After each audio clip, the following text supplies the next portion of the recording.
आज देश के सबसे बड़े व्यापारी संगठन अखिल भारतीय उद्योग व्यापार मंडल की एक प्रदेश कार्य समिति की बैठक है। आप देख रहे हैं कि उत्तर प्रदेश के सभी जनपदों का प्रतिनिधित्व यहाँ पर है। मेरे पास जो अभी सूची आई है 100 से अधिक प्रतिनिधि पूरे प्रदेश के यहाँ पर उपस्थित हैं।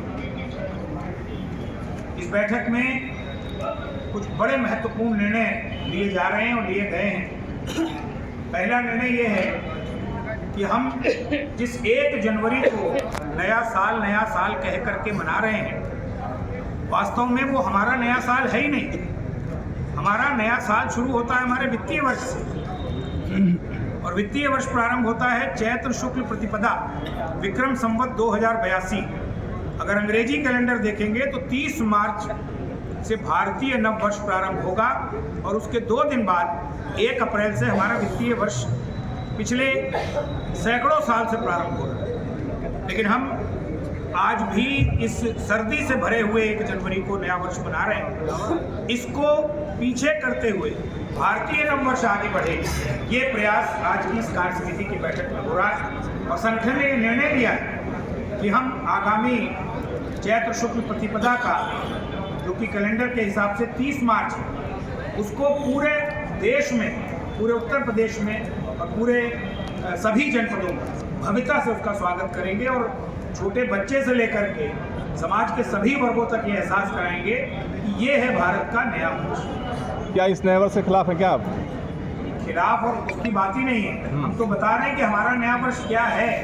नया वर्ष तब होता है जब प्रकृति नहीं होती, रबी की फसल आ चुकी होती और चारों तरफ हरियाली का वातावरण होता है। आज जो वातावरण है, सर्दी में हाथ को हाथ नहीं सुझाई देता। ये अंग्रेज का नया वर्ष, अंग्रेजों के यहाँ नया वर्ष, भारत का नया वर्ष नहीं है। तो सरकार क्यों मना रही इसको? कोई मना नहीं रहा है।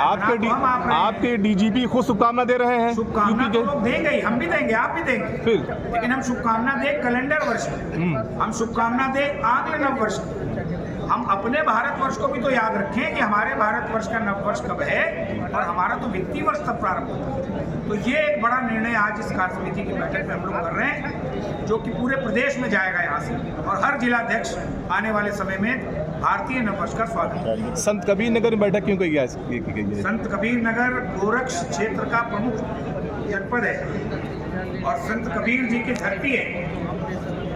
यहाँ के पदाधिकारियों की बहुत माह से ये इच्छा थी कि प्रदेश की कार्य समिति की बैठक यहाँ पर आयोजित हो, तो आज पूरे उत्तर प्रदेश के लोग यहाँ पर कुछ विषय जो बहुत महत्वपूर्ण संगठन के प्रयास से व्यापारी समाज को हासिल हुए हैं, उसकी भी जानकारी देने के लिए बैठक आयोजित। आप सबको मैं बताना चाहता हूँ कि इससे पहले मैं जब आया था संत कबीर नगर में 2020-21 में, हम लोगों ने इसी मंच से ये मांग की थी कि देश में शिक्षक दिवस है, देश में बाल दिवस है, देश में मजदूर दिवस है, तो देश को सबसे ज़्यादा राजस्व, सबसे ज़्यादा रोजगार और सबसे ज़्यादा अर्थव्यवस्था को चलाने में जो सहयोग करता है, उस व्यापारी के लिए एक दिवस होना चाहिए।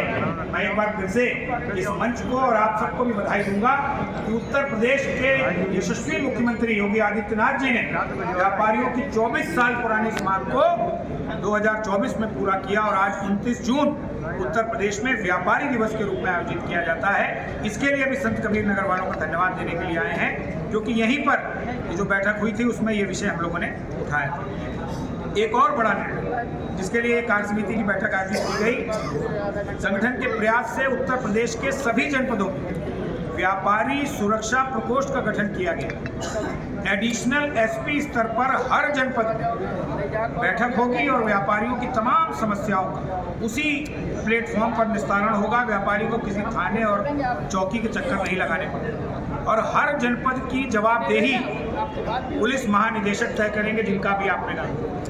हर महीने की अगर बैठक पुलिस नहीं कर रही अपने जनपद में, तो ये पुलिस महानिदेशक तय करेंगे। मैंने आज व्यापारियों से सबसे यही कहा कि आप बताएं कि किस जनपद में बैठक नहीं हो रही, मैं इसकी सूचना पुलिस महानिदेशक को और पुलिस महानिदेशक के माध्यम से मुख्यमंत्री जी को। व्यापारी दिवस, व्यापारी सुरक्षा प्रकोष्ठ, ये 2 ऐसे महत्वपूर्ण निर्णय जो उत्तर प्रदेश के व्यापारियों के लिए संगठन के प्रयास से हुए।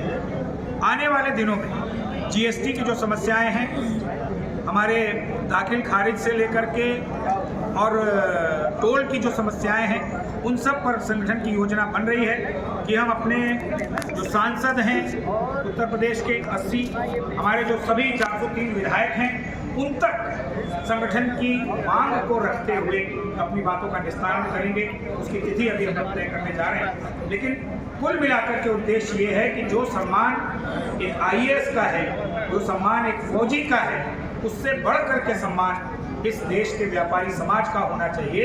इसीलिए व्यापारी समाज ये लगातार प्रयास कर रहा है कि हमको तुम सम्मान दो तो हम देश के गौरव को लौटाएंगे, हम फिर से भारत को सोने की चिड़िया और भारत को विश्व गुरु बनाएंगे। लेकिन उसके लिए व्यापारी का सम्मान जरूरी है, व्यापारी की समस्याओं का निराकरण जरूरी है। इसी के लिए कार्य एक समस्या लोगों आन पड़ी कि देखा गया स्मार्ट मीटर लगाए जा रहे हैं, काफ़ी इसका विरोध हो रहा है, तो इसके लिए आपका संगठन क्या कर रहा है? देखिए, जब हम आगे बढ़ते हैं तो कहीं ना कहीं कुछ ना कुछ, अब आज आप फोन कौन सा चला रहे हैं? स्मार्ट चला रहे हैं कि नहीं?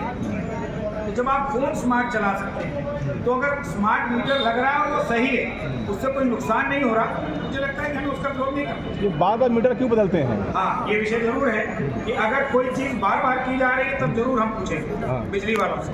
लेकिन अगर वो एक बार बदल रहे हैं कि नहीं साहब पुराना उतार करके नया बदल रहे हैं, तो हमें साथ इसकी सूचना भी क्यों नहीं देते हैं? हाँ, इस पर बात कर लेंगे जिला स्तर। आप सभी का बहुत धन्यवाद।